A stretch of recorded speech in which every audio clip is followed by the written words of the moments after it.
asalaamaaleykum wa rahmatullah mbokk yi kontaan naa ñëwaat jàkkaarloowaat ak yéen ci épisode bi pour waxtaan ak yéen comme niñ ko defee fan yi yëpp ci ginnaaw ci sunu programme nit ak naataange may remercier encore une fois seen commentaires yi xalaat yi ngeen xam ne ngeen koy joxe ci sunu programme yëpp jàpp leen ni gis naa ko te bàyyi nañ ci xel am na lu bari loo xam ne jot naa ko ça montre simplement yitte ak bàyyi xel bi nga xam ne waa Sénégal bàyyi nañ ko xel ci sunu programme donc di leen sant bu baax a baax di leen gërëm épisode bi passé xam nga waxtaan nañ ci pilier 2 bi mooy ci économie bu inclusive bu durable ak bu compétitive loolu nekk na lu am solo gis ngeen li ma leen ci wax yëpp ci naataange mi nga xam ne moom la réew mi laaj te foofu la ñu war a sukkandiku ci pilier boobu pour andi naataange defaraat économie tëggaat sunu économie tëggaat sunu agriculture tëggaat sunu tissu industriel mais tëggaat aussi banque ak service mooy li nga xam ne moom la ñuy wax secteur tertiaire mais renforcer sunu secteur privé national loolu am na yu bari yoo xam ne wax naa ko ci donc tey nag ma amaat mbégte ñëw jàkkaarloo waat ak yéen waxtaan ak yéen ci pilier 3 programme nit ak naataange pilier 3 bi mooy lan mooy gouvernance mooy paix ak équilibre des institutions loolu xam ngeen ni lu am solo la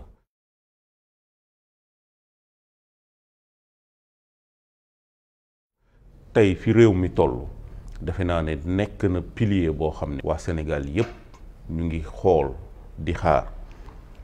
lan la ci candidat yi nar a andi lan lañ leen ci nar a proposer parce que sunu démocratie bu sooxee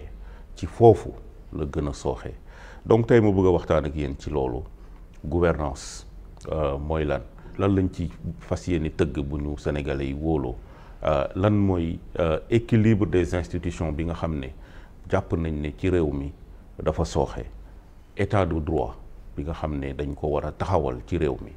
mais surtout nag waxtaan bu baax a baax ci yenn ci yi nga xam ne noonu la sunu gouvernance démocratique sunu gouvernance politique di doxee fii ci réew mi te ñu gis ne dafa sooxe ñu war ci andi ay coppite yu am solo ay réformes majeures yoo xam ne il faut ñu taxawal ko donc ci pilier 3 bi gouvernance équilibre des institutions paix ak sécurité da ciy am juróomi priorité stratégique bu njëkk bi mooy le rééquilibrage institutionnel ñaareelu priorité stratégique bi mu ngi ci gouvernance inclusive état de droit ñetteel bi mu ngi ci renforcement de nos relations internationales ak sunu diplomatie mooy le Sénégal dans le monde. Priorité stratégique numéro 4 bi dafa porter ci décentralisation ak développement local. 5e bi priorité stratégique bi dafa nekk nag ci lépp loo xam ne mooy promotion de la paix ak préservation de la sécurité et de la stabilité de notre pays. Donc loolu mooy les 5 priorités stratégiques yu ñu am ci sunu pilier 3 sur la gouvernance, l'équilibre des institutions, la paix et la sécurité. boo jëlee priorité stratégique bu njëkk bi sur rétablir l'équilibre institutionnel foofu defe naa ni lu am solo la parce que ñun ñëpp xam nañ ni réew lu koy doxal démocratie lu koy doxal dafa nekk ci la séparation des pouvoirs pouvoir bu nekk li nga xam ne moom lañ la constitution bi dénk nga doxal ko te yem ci loolu te du am interférence ci yeneen pouvoirs yi donc indépendance des différents pouvoirs les uns par rapport aux autres c'est extrêmement important renforcer les différents pouvoirs ba nga xam ni tey assemblée nationale ñi fa nekk di ndaw réew mi dinañu mën a taxaw ci problème yi nga xam ne moom la réew mi jànkonteel te ñu war ko waxtaane ci pencum ndaw réew mi te loolu boo koy wax da ngay delluwaat peut-être ci même mode de scrutin bi nga xam ne moom la ñuy élire député yi dans notre pays ma jàpp ne tey réforme yu am solo yu ñu war a andi mooy mode de scrutin boobu ñu xoolaat ko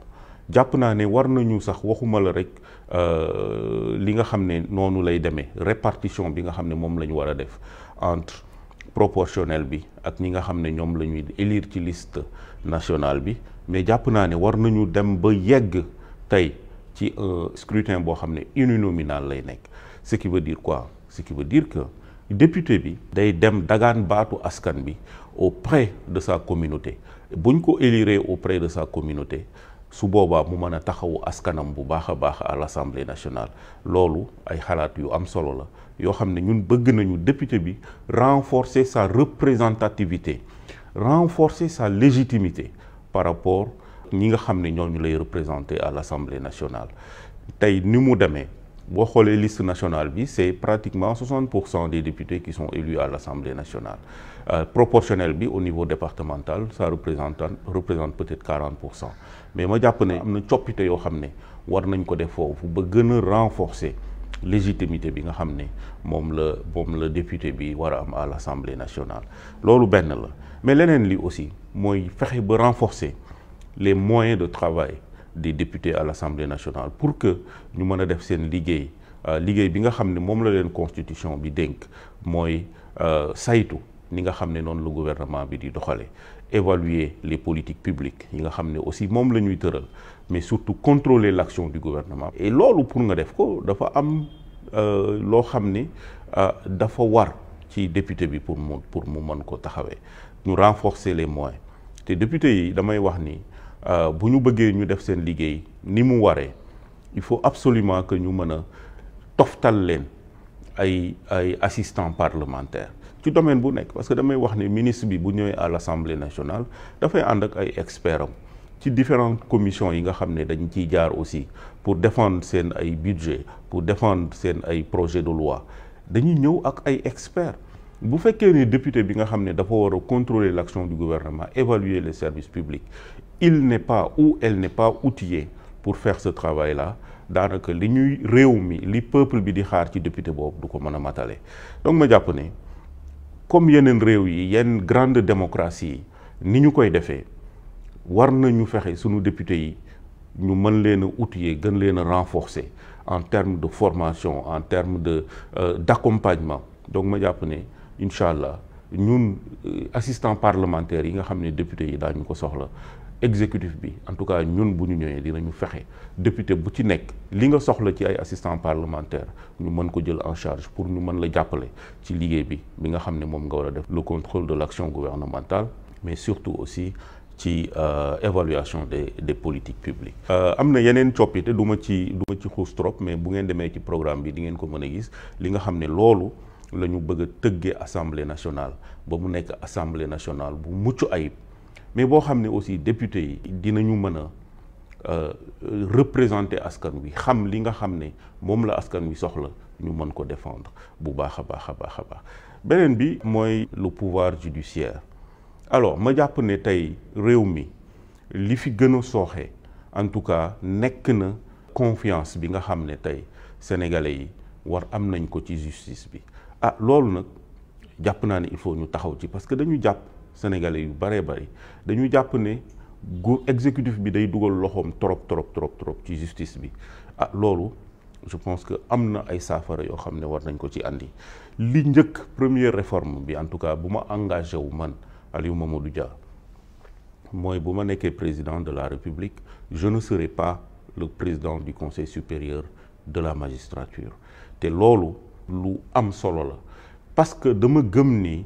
justice suñu réew ay magistrats yu mucc ayib ñoo ko téye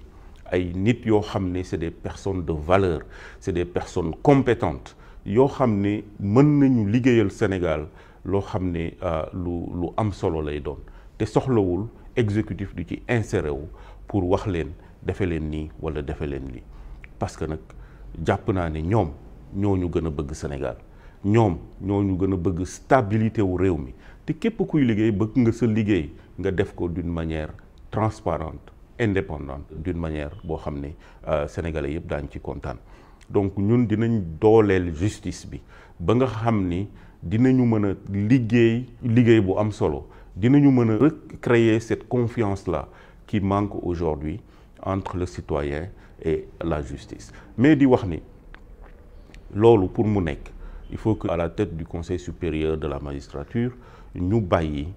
magistrats yi ñoom ci seen bopp ñu tànnal seen bopp ki nga xam ne moom moo fay nekk jiite ko te président de la république du soxla pour jiite ko. donc loolu nekk na defe naa coppite bu am solo boo xam ne incha allah ñun bu ñu ñëwee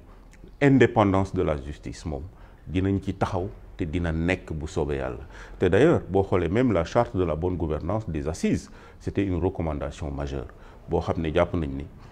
il faut ñu taxawee ko, il faut ñu taxawal ko. am na yeneen réforme gestion des carrières des magistrats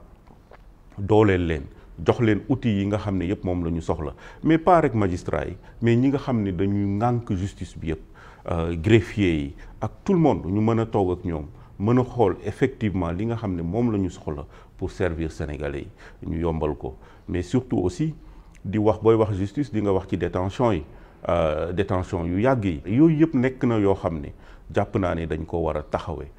ba saafara ko ba nga xam ne détention yi dootul yàgg li nga xam ne noonu lay yàggee tey. beneen coppite bu am solo boo xam ne bëgg nañ ko andi mooy mën a am un juge des libertés parce que loolu dafa am solo. loolu nekk na ci li nga xam ne moom mooy gën a mën a garantiral que nit ñi dinañ gën a am confiance ci justice wala boog di nga am juge boo xam ne dina mën taxaw ñi nga xam ne jàpp nañ ne dafa am ay abus ak yooyu ci seen ay détention ba juge des libertés boobu dina mën a taxawaay bi nga xam ne moom la soxla. donc ak coppite yi nga xam ne war nañ ko mën a def ci justice bi. ku wax justice it di nga wax détention yi maa ngi koy wax léegi dans les lieux de détention ma jàpp ne foofu it am na lu am solo loo xam ne war nañ ko fa liggéey. ma ciy profité d'ailleurs di wax ni ñu ngi bàyyi xel sunu mbokk sénégalais yi nga xam ne caabi da leen féete ginnaaw ñi nekk ci prison yi ñuy compatir ci situation yu difficile yi nga xam ne ci la ñu nekk. mbokk yi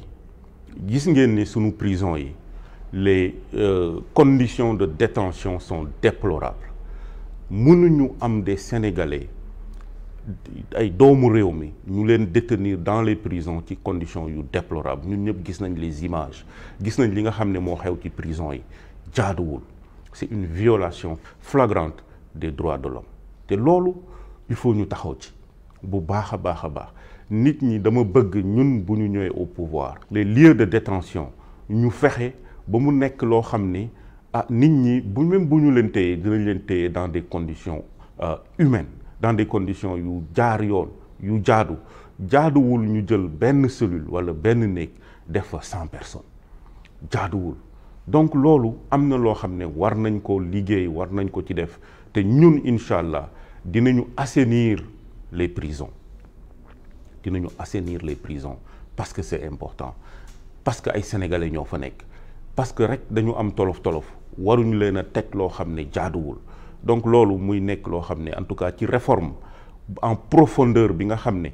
en tout cas man Aliou Mamadou Dia bëgg naa ko andi ci sunu justice mu nekk réforme yoo xam ne yu am solo lay doon.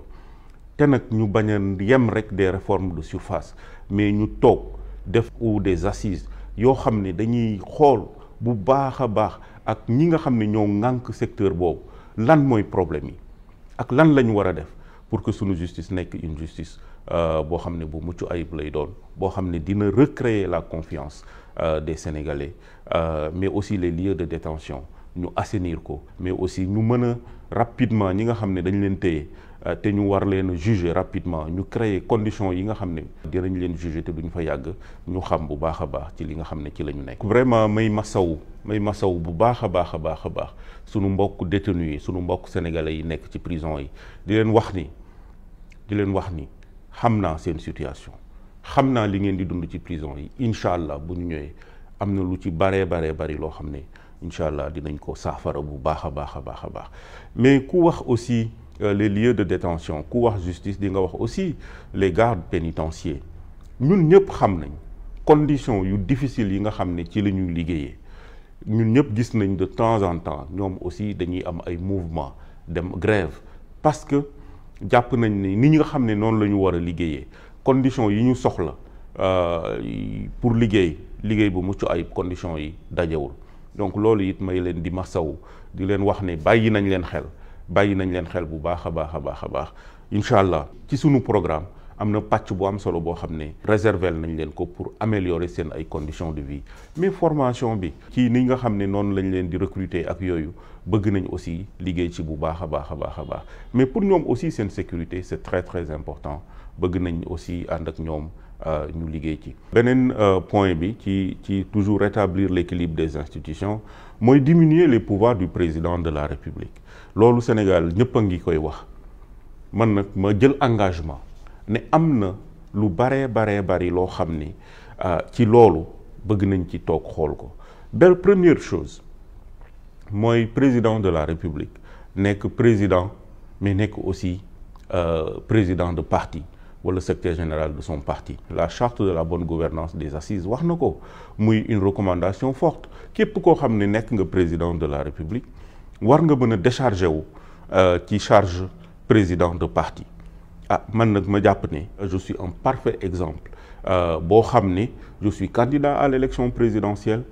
Si je suis élu, je serai élu sans pour autant être président de mon parti. Parce que nous, notre parti, c'est tellement bien organisé qu'on a un président de parti, on a un secrétaire général et on a un candidat. Donc, loolu jàpp naa ne lu am solo la. Te xam nga ne président de la République mënul cumuler puisque mooy président wu Sénégal yëpp activité am yitteem yëpp ci mbiru Sénégal rek la war a jublu ci mbiru sénégalais yépp sans distinction de race ni de religion ni de parti politique sénégalais yépp la njaboote. Donc bu dee da nga njaboote sénégalais yépp amuloo droit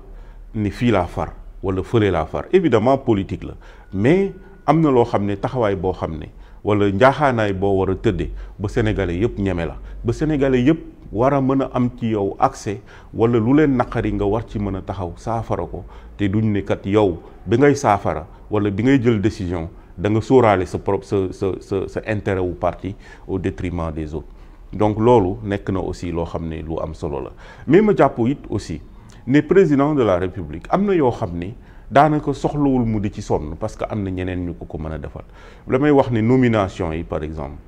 man gëm naa ni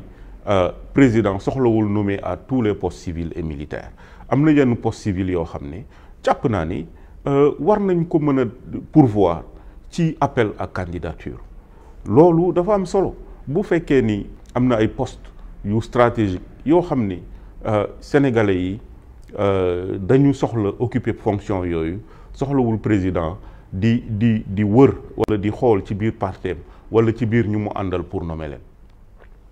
Sénégalais yépp la ñu war a jox chance am na poste yoo xam ne c'est stratégique. Oui, peut-être président war na leen nommer loolu incha allah bu ñëwee ñun dinañ ko définir yan poste la ñu xalaat ne yii président da ko war a nommer pour des questions de sécurité mais pour des questions d'efficacité aussi pour des questions de contrôle. Mais jàpp naa ne am na ci yu bari yoo xam ne appel à candidature ñun moom la ñuy def c'est pour permettre aussi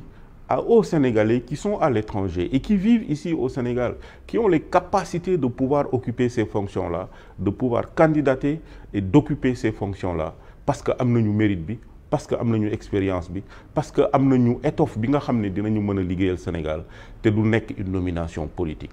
Loolu dama ciy insister parce que dama gis à travers le monde, dama gis fii à travers le pays des Sénégalais et des Sénégalaises qui sont plus que compétentes, qui ont envie de servir notre pays, mais qui ne peuvent pas le faire, parce qu'ils n'appartiennent pas à des partis politiques, parce qu'ils ne sont pas politiques, parce qu'ils ne militent pas.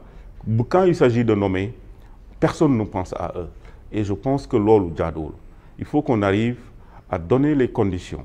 à créer les conditions d'une compétition saine pour occuper des fonctions importantes au sein de notre administration. Donc loolu may garantir Sénégalais yi ne su ma ñëwee incha allah si je suis élu président de la République yenn postes yi nous allons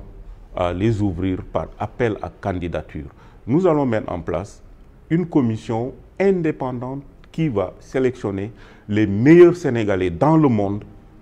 pour que ñu ñëw occuper fonction yooyu. Te bu ñu ñëwee on mettra à disposition tous les moyens dont ils ont besoin pour travailler pour le Sénégal te du am benn parparloo du am benn parti bi la bokk wala parti bële la bokk parce que li am solo mooy liggéey bi nga xam ne war nañ ko defal Sénégalais yi. Donc ci pouvoir yi nga xam ne moom le président de la République yore bu ñu ñëwee incha allah dinañu xool yi nga xam ne mën nañ ko décharger wu ci le premier ministre mu doxal ko parce que premier ministre aussi am na rôle boo xam ne da ko war a doxal ci architecture institutionnelle bi loolu bu fekkee ne président dafa concentrer tous les pouvoirs premier ministre boo ko nommé daanaka du am doole wala du am capacité wu mën a jël yenn responsabilités yi pour liggéey ko parce que président de la république da koy tënk donc di lu bare bari daañu ko décharger wu ci premier ministre pour mu mën ko doxal avec son gouvernement rendre compte président de la république donc loolu am na nekk na ci benn wala ñaar mais bu ngeen demee ci programme bi di ngeen gis en profondeur réforme yi nga xam ne jàpp nañ ne hyper présidentialisme bi nga xam ne ci la ñu nekk war nañ ko andi bu baax a baax a baax alors beneen réforme bi nga xam ne bëgg nañ ko andi mooy vraiment rationaliser mais surtout ma jàpp ne sunu administration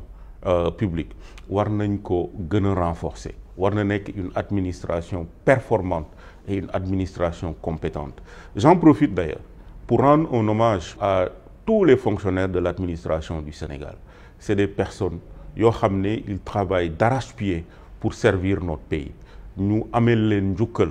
ñoom it ci liggéey bi nga xam ne ñu ngi koy liggéey mais ci malgré ay conditions yu difficiles ma jàpp ne aussi sunu administration il faut mu performante mais aussi que sunu administration il faut ñu moderniser ko parce que moo war a porter yenn politique yi nga xam ne moom la ñu war a andi pour réformer pour defar réew mi donc moi je veux transformer notre administration je veux qu'on ait une administration de qualité à tout point de vue mais loolu pour nga def ko il faut d'abord ñu attaquer cette politisation de notre administration à tous les niveaux donc ma jàpp ne am na loo xam ne administration war na ci mën a neutre war na mën a servir sénégalais yi parce que service public la ñu yore te service public boobu am na noo xam ne noonu lañ ci war a liggéeyee ba sénégalais yëpp am mbégte ak satisfaction ci service public mais tey sunu service public sooxee na bu baax a baax a baax a baax parce que simplement notre administration est politisée à outrance te loolu il faut que kuy jiite réew mi suba nga fexe ba politisation de l'administration boobu ñu mën ko dindi ñu mën ko arrêter ba nga xam ne administration bi dina nekk une administration pourvoyeuse de services publics de qualité pour tous les Sénégalais donc loolu nekk na loo xam ne vraiment loo xam ne dama ci tenir bu baax a baax a baax a baax compte la te bu ñu ñëwee réforme yi nga xam ne moom la ñu soxla incha allah ci administration bi danañ ko taxawal et qui parle de ça parle aussi des problèmes de corruption te loolu bëgg naa incha allah c'est notre premier combat corruption nekk na loo xam ne ci sunu doxalin il faut ñu bannir ko parce que li muy yàq ci réew mi dafa bari li ñuy perdre ci ay ressources ci corruption kenn xamul nu mu toll parce que simplement sunu service public ni mu war a taxawee niñ ko war a doxalee avec impartialité avec efficience avec efficacité service public bi demeewul noonu loolu moo waral ñuy assister à une corruption à outrance de toutes les procédures boo xoolee procédures yëpp daanaka li ci nekk ci corruption il faut ñu xeex ko ba nga xam ne dina dañ donc et pour loolu pour def ko damay wax ni peut-être li gën a yomb mooy ñu digitaliser toutes nos procédures ba nga xam ne contact bi war a am entre nit yi ba corruption war fa mën a am contact boobu dinañ ko wàññi bu baax a baax a baax a baax donc le digital dinañ ko gën a dugal dans notre administration dans nos procédures parce que jàpp ma ni boo soxlaa certificat de mariage wala extrait de naissance mën nga jógee Dakar dem ba Bakel pour uti loolu jaaduwul donc tey adduna bi foofu la toll il faut que suñu procédures yépp yoo xam ne dañ ko war a digitaliser ñu digitaliser ko ba nga xam ne service public bi nga xam ne moom la ñu soxla dina nekk service public boo xam ne bu mucc ayib lay doon mais surtout corruption pour xeex ko dama koy wax day faut ñu delluwaat ci li ma leen waxoon bu ngeen fàttalikoo ci suñu premier pilier sur le capital humain mooy la restauration des valeurs ba nga xam ne sénégalais yi dinañ leen mën a yar boo xam ne am na loo xam ne kenn du leen ci fekk daañu ko jomm parce que nag corruption ak concussion ak yeneen yi nga xam ne nit ki da koy def amaana bu fekkee ne am na nu ñu ko yaree wala am na taxawaay boo xam ne dina ko taxaw wala am na conscience citoyenne bi nga xam ne war na ko am ba loolu dina ko moytu. corruption nag nekk na loo xam ne il faut ñu taxaw ci réew mi ba mu jeex parce que amul ku mu naqariwul ci réew mi amul ku mu naqariwul ci réew mi. donc loolu maa ngi leen di wax ni man Aliou Mamadou Dia su ma ñëwee au pouvoir corruption du ma ne dina jeex tàkk de mais dinañ taxawal ay mécanismes yoo xam ni corruption dina wàññeeku bu baax a baax ci réew mi. ah te ku ñu gis aussi ngay def ay actes de corruption li yoon tëral daañu la ko teg pour wax la ne la lii waroo ko def parce que intérêt wu Sénégal ëpp na corruption. intérêt wu Sénégal ëpp na corruption. leneen lii mooy rationalisation bi nga xam ne war nañ ko def ci sunu service public bi mooy lan tey bu ngeen jëlee le nombre d'agences yu ñu am ci sunu administration mat na 300 wala 150. loolu ça ne contribue pas à l'efficacité de notre service public te ça c'est un gouffre à ressources. donc ma jàpp ne rationalisation boobu incha allah daañu ko def dinañ xool li nga xam ne moo war a dem ci biir ministères yi ñu dugalaat ko ci biir ministères yi dinañ xool objectivement yan agence la ñu soxla pour mettre leen en place de manière coordonnée intégrée parce que boo jëlee emploi des jeunes li ñu am ci agence wala ñu am ci ay direction yi nga xam ne dañuy liggéey ci emploi des jeunes kenn xamul nu mu toll. donc ma jàpp ne loolu dañ ko war a rationaliser créer benn structure boo xam ne bu am doole la boo xam ne lépp loo xam ne affaire u emploi des jeunes la structure boobu wala agence boobu wala département boobu dina ci liggéey de manière coordonnée muy formation technique et professionnelle muy financement muy petite et moyenne entreprise lépp loo xam ne jeunes yi daañu ko soxla ñu concentré ko ci benn structure boo xam ne dina ko mën a taxawee mu am benn responsable boo xam ne il est responsable devant les Sénégalais devant le président de la République pour wax ni def nañ lii xam ngeen ni am na institution yoo xam ne daanaka amalul njariñ réew mi institution yooyu incha allah daañu ko xoolaat ay HCCT ay yeneen institution yoo xam ne dañu fi nekk te nit ñi jàpp ne peut-être pour caser ay partenaires politiques la yooyu dinañ ko xoolaat rationaliser ko ba nga xam ne dinañ am ñetti institution yu am solo yoo xam ne dinañ mën a liggéeyal avec efficacité le Sénégal. ça va contribuer à diminuer le train de vie de l'État et loolu nekk na rationalisation boo xam ne bëgg nañ ko def mais surtout aussi di wax ni bëgg naa ñu xoolaat sunu corps de contrôle yi ba jox leen doole bi nga xam ne moom la ñu soxla te kenn du leen instrumentaliser pour ñu mën ci liggéey ay IGE yeneen corps de contrôle yi nga xam ne am nañ ko ci réew mi te ñu war a liggéey ak toute indépendance pour